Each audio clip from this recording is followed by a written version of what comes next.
Hello, my name is Prasad Subramanian. I am a professor of physics at the Indian Institute of Science, Education and Research in Pune, and I do astrophysics with an emphasis on high energy astrophysical phenomena, on plasma astrophysics with applications to phenomena like the solar corona, accretion around black holes and things like this. So this is my broad area of research. In much of what I do, I need to consider the dynamics of fluids in astrophysical situations. Or as it might seem, normally we think of astrophysics as having to do with planets and galaxies and black holes and discrete objects like this. But nonetheless, in fact, fluids, the kinds of fluids that we encounter in everyday life, air, water, gases and things like this, the dynamics of such fluids are of central importance in understanding astrophysical phenomena. The fluids might not be the same, the character of the fluids might not be the same, but they are fluids nonetheless. So I figured I would give this course on the dynamics of fluids. This course provides a broad overview of fluid phenomena in astrophysics, and the first few weeks will cover the basics of fluid dynamics, the kinds of which you will find in pretty much any fluid dynamics course, be it taught by someone doing lab fluid dynamics or engineering or so on and so forth. The basics are common to everything. There will be a little bit of tailoring towards astrophysics, but not that much. So we will essentially cover conservation laws and things like this. So this is what we will be doing in the first few weeks.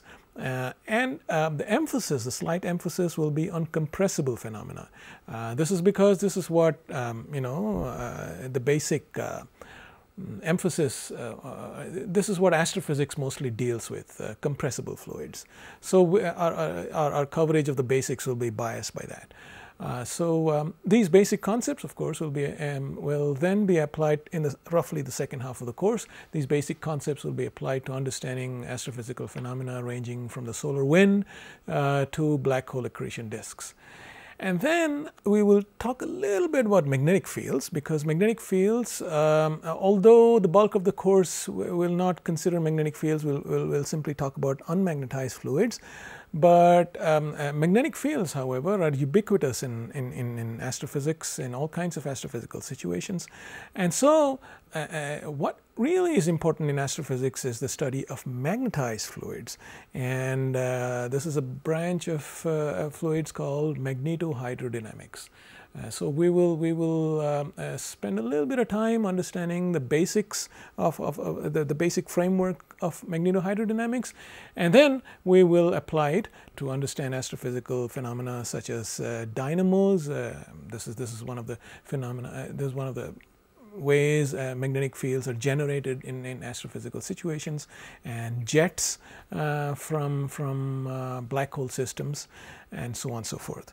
So broadly, this course will be talking about the basics of fluid dynamics, applications to astrophysical phenomena, a little bit about magnetic fields, and the basics of magneto hydrodynamics, and then go back to applications which use magneto hydrodynamics to understand astrophysical phenomena. So upon completing this course, students will be well equipped to understand a broad range of research literature in astrophysics, specifically having to do with astrophysical fluid dynamics. Hello, welcome again. So this is the point where we plunge right into the course. So this is the course on fluid dynamics for astrophysics. I am Prasad Subramanian. This is my email address, and I work at the Indian Institute of Science, Education and Research in Pune. So what this course is useful for is it's useful for students who wish to gain an overview of the vast field of fluid dynamics. Fluid dynamics is really a vast subject studied by many people, engineers, lab physicists, to all kinds of engineers for that matter. And we here will be by some biologists and it's really a very wide-ranging field. Here in this course, we'll be concentrating on applications to astrophysics. So the prerequisites for this course are really a basic understanding of classical mechanics. You need to be very well versed with conservation laws, such as momentum, mass, and energy conservation. A certain amount of familiarity with kinetic theory of gases would be good, and especially for the latter half of the course, when we will be talking about magnetic fields. Knowing about electrodynamics, especially about electromagnetic waves, that's essential. By way of mathematical preparation, I would expect a sound knowledge of basic vector calculus. In other words, you should be comfortable with things like gradient divergence curl and things like this, because we'll be using this extensively. Some familiarity with tensors is good, but not terribly essential. I will try to make this self-contained. Tensor calculus is useful, but not totally crucial. Same with astrophysics. Although we are talking about applications of fluid dynamics to astrophysical phenomena, I really don't expect students of this course to be very familiar with astronomy. Some exposure is good, but if not, that's all right. We will be trying to introduce these things in a self-contained way. So coming to the organization of the course, we will be proceeding in the following manner. The first half of the course, probably more than the first half, will all be about basics, the basics of fluid dynamics. We will start with the continuum hypothesis. By that I mean the manner in which the study of continua, air, water, so on and so forth, is different from the study of point particles. Yeah, when you learn about Newton's laws, F equals ma, it's generally applied to a point particle, say a stone idealized to be a point particle. Whereas here we are not talking about point particles, we are talking about aggregates. Yeah, a gas, for instance, is an aggregate of several hundreds of thousands of molecules, and so how you apply these laws these conservation laws that we are very familiar with to a continuum. So this is what constitutes the continuum hypothesis. And then we will talk about kinematics, which roughly speaking is about how a fluid responds to the forces that are acting upon it, without bothering too much about where the forces come from. Okay, we will elaborate this in a minute when we come to it, and all through we will be concerned with the basic conservation laws that are central to pretty much all of physics, the continuity equation, which is just another way of saying mass conservation. Mass is neither created nor destroyed. And then the momentum equation, which in different guises is called the Euler equation or the Navier-Stokes equations, right? So essentially we're talking mass conservation, momentum conservation. These are the two conservation laws we're talking about. So we will spend roughly 3 weeks on this, and after this we will go on to what are called dimensionless numbers, and this is one thing that's peculiar to fluid dynamics, plasma physics, and things like this. You don't work with dimensional quantities such as energy, momentum, and so on and so forth. You like to divide things with certain normalizing quantities so that you get dimensionless quantities, and there are certain dimensionless numbers which are very, very important and crucial to the study of fluids, and we will talk about that for a bit, and we will talk about what's called dynamic similarity, which is to say, for instance, let me give you an example. If you were to understand the dynamics of airflow over an airplane wing, right? So one way is to get a full-size airplane wing, place it in a full-size wind tunnel and study the dynamics. So that's one way, and that should be done at some point, of course. But even before that, it's useful to look at the dynamics in a scaled-down version, right? A miniature airplane wing. Turns out that there are certain things to keep in mind. It's not like you can keep the miniature airfoil in the same fluid as the larger as a full-size airplane wing. If you want to truly capture the dynamics. So underlying this whole thing is a concept called dynamic similarity. So we will talk about that a little bit. It's useful for astrophysics as well, which is why we're talking about this. And so we will spend about 2 weeks on dimensionless numbers and dynamic similarity. We will then go on to talking about compressible flows because this is so important to astrophysics. Flows that are essentially squishy. Yeah, the concept of the speed of sound, you're able to hear me because pressure waves from my mouth are hitting the recording device, and the recording device is converting them to electrical signals and then recording it, and then it finally reaches you. But this phenomenon of the speed of sound is something that can be understood only after understanding the dynamics of a compressible medium, because sound is all about compressions and rarefactions. So we will devote some attention to compressible flows, partly because the speed of sound and some other characteristic speeds are central to understanding astrophysical phenomena. And this is where we make a little bit of a departure from the way fluid dynamics is studied for several other branches. For instance, most engineering, at least a lot of engineering applications, don't concern themselves too much with compressibility. Incompressible flows are just fine for them. And so we will, in studying this, we will make some distinctions. Any given flow is neither fully compressible nor fully incompressible, but nonetheless these boundaries are useful, and so when we come to it, we will understand these things. So suffices to say that we will devote sufficient attention to compressible flows and to how the speed of sound is derived, and we will make a brief introduction to the phenomena of shocks, which are very central to astrophysics. We will spend about 2 weeks. Maybe this is a bit of an underestimate. Maybe we will spend about 2.5 weeks on this thing.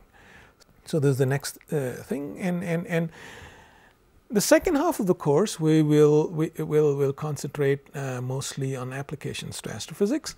We will first of all start talking about transonic flows. By transonic I mean flows that sonic refers to the speed of sound. So by transonic we refer to flows that transition from being subsonic to supersonic. In other words, flows that transition from being below the sound speed to above the sound speed, and there are some peculiar features that one has to be careful about, and the reason we will pay attention to transonic flows is, of course, because they are central to many phenomena in astrophysics, specifically these two kinds of phenomena, spherical accretion. Well, these are two examples that we will study. Accretion refers to the manner in which an object attracts matter from around it. It accretes matter. So it turns out that an isolated massive object such as a black hole or other compact objects, they often attract matter from around it in a quasi-spherical manner. And in order to understand the manner in which matter or the gas around it is accreted onto the central object, one needs to understand how transonic flows work. And another problem, as we will see, the math will work out that way, which is pretty much the mathematical formulation is almost exactly similar, except in this case the flow is not moving onto the central object, the flow is moving away, and that is the solar wind. Okay, some of you might know that the sun is constantly blowing out part of its outer atmosphere, which is the corona. It's constantly blowing out its corona out into space, and so this is called the solar wind. And in order to understand the dynamics of the solar wind, the phenomena of transonic flows is of central importance. So after having understood the basics of transonic flows, we will consider these two applications, and we will spend roughly a week on this. We will then, with a view to studying astrophysical jets, we will introduce a concept called the de Laval nozzle. The term de Laval nozzle originates in mechanical engineering, as it turns out. So just to demonstrate the close correspondence between different branches of fluid mechanics, we will first introduce the de Laval nozzle, and this concept was applied to understanding astrophysical jets. So this is what we will do for the next week. And we will then spend about a week talking about accretion disks. We already talked here about accretion, the manner in which matter from around a compact object is attracted towards a central object. Turns out that it's not always the case that matter is accreted in a quasi-spherical manner. It turns out that in certain circumstances where there's a companion to the central object, there's a companion from which the central object is attracting matter, there are certain circumstances in which the matter is accreted not in a spherical manner but in the manner of a disk. Okay, we will talk about the details when we come to it. So the accretion takes place in the form of a disk. So hence the word accretion disks. So we will spend about 1 week talking about accretion disks. Finally, we will come, as I indicated earlier, magnetic fields are central to much of astrophysics. They, in many situations, they control the dynamics fairly profoundly. For instance, the solar corona. Yeah. So far, we have not touched magnetic fields at all. We've mostly been talking about neutral fluids, and from now on, we will do a very quick job of including magnetic fields. It turns out that it needs to be included mostly in the momentum equation via what's called the Lorentz force. Certain modifications that need to be made in the overall mathematical framework, and these modifications are part of the field called Magneto Hydrodynamics, which, as the name implies, is hydrodynamics combined with magnetic fields. So we will introduce the basics of Magneto Hydrodynamics as a prelude to applying it to astrophysical situations such as dynamos, which is, as you would have guessed from the name, the phenomena by which magnetic fields are generated in astrophysical bodies. And we will also consider magnetized jets. These astrophysical jets that I alluded to a little earlier, they are often magnetized. They often entrain magnetic fields, and they're often confined by large-scale magnetic fields. So in order to understand this, you would have to understand Magneto Hydrodynamics first. So these are the astrophysical applications of Magneto Hydrodynamics, and so that pretty much brings us to the end of the overall outline of the course. And the books, the reference material that I'll be using for this course are Fluid Mechanics by Kundu and Cohen. I've simply said 4th edition here, but there might well be a later edition. I want to emphasize that there's an Indian edition available at a reasonable price. The other book I'll be using fairly extensively is The Physics of Fluids and Plasmas by Arnab Raichaudhuri. Also an Indian edition is available. I highly recommend this book. It talks about fluid dynamics as well as magneto hydrodynamics and even a little bit about plasma physics with a specific aim towards connecting to astrophysics. And of course, there's a classic book on fluid dynamics by Landau and Lifshitz. One can't go wrong with this kind of a book. So I will be, and in the course of what I'm doing, I will be borrowing some from Landau and Lifshitz also. before I end this, I just want to emphasize that what I'll be talking about in this course is simply, you must simply regard it as a guide to reading the material in these books. Really, I mean, there's really no substitute for reading the book and for solving the problems in the book.